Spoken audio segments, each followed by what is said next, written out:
Welcome back. Well, when should you take Social Security? It's a big question, and here to join us to talk about it, we are joined by Colton Saunders with Edward Jones. Colton, thanks for joining us. Thanks for having me. Good afternoon. Good afternoon. Good to see you. So Social Security is one of the most important sources of retirement income. But a big question is, when should you start taking it? Colton, what's the main dilemma when people are trying to figure out that decision? Of course, yeah, and Mary Grace, I definitely don't think that we can overstate this enough. That Social Security is probably one of the most, when to turn Social Security on is probably one of the most important decisions that we'll make in your retirement plan. And so it's one reason we spend a lot of time going over this with folks more, strategizing and planning for their retirement. You can draw it as early as age 62, but your check will be considerably bigger if you wait until maybe full retirement age, which is somewhere between 66 and 67.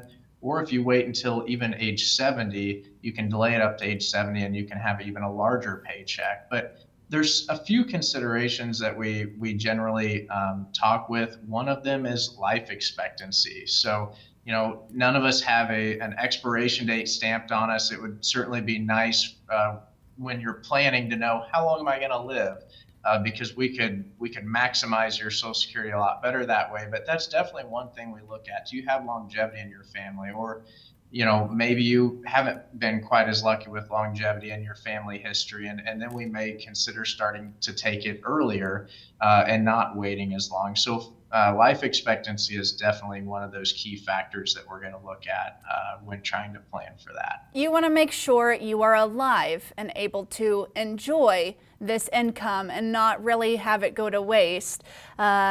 Point blank, pretty much. Okay, Yes. so you're looking at life expectancy. What else are we looking at? Yeah, one big one is employment, and so if you're still working, then it's more than likely that you're going to probably delay taking Social Security until at least your full retirement age.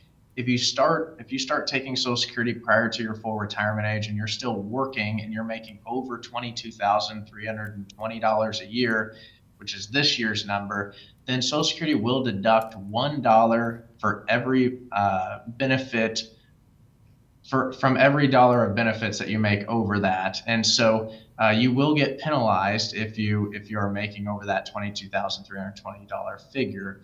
And so, but after you reach a full retirement age, then you can make however much you want, and you will not be penalized. And so, whether you're employed or not is definitely a big consideration as well. Definitely something to take note of. And is there anything else we should look at? Yeah, I guess the last thing that I wanted to mention was, if you're married or not. So another reason to, think long and hard about when to take this early is because you can permanently reduce your survivor benefit. So if something were to happen to you, like your surviving spouse can receive the larger of either their own benefit or 100% of the deceased spouse's benefit. So if you decide to take yours early and receive a permanent reduction in your benefit, then your spouse's survivor benefit may be reduced for their lifetime. So, again, a lot of these decisions have far-reaching impacts, and so it's just, again, another reason to make sure we think through about when we take it and when we turn this income on. Absolutely, and as you said, one of the most important decisions we'll be making in our lifetime. It is important. There's a lot of things to consider. How can people reach out to you at Edward Jones, Colton? Because I know that you all can help with these decisions. Of course, we can. We'd love to, set up an appointment with you. Go to edwardjones.com, type in our zip code, and there's several of us here in town, and you can do some research on us and give any of us a call, and we'll be happy to chat. Excellent. Sounds good. Well, Colton Saunders again with Edward Jones. Colton, thanks for joining us. Thanks, Mary Grace.